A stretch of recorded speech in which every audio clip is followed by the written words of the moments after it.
কিন্তু আমি তোমাকে সেই 1 নম্বরের মতোই ভালোবাসি, বিশ্বাস করো। কি? আমি তোমার এখন নাম্বার গার্লফ্রেন্ড? হ্যাঁ। কিন্তু তুমি যে বলেছিলে আমি তোমার প্রথম প্রেম আর আমি শেষ।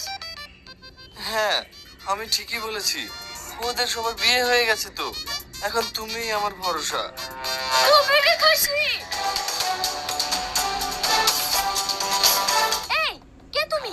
এইভাবে আমার বয়ফ্রেন্ডকে চুল ধরে মারছো আর তুমি কিছু বলতে পারছো না? এই, কে গো? কে গো মানে? আমি ওর গার্লফ্রেন্ড। কি? তুমি ওর গার্লফ্রেন্ড তো আমি কে? ও, এবার বুঝতে পেরেছি। এতদিন থেকে ফোন না ধরার কারণ।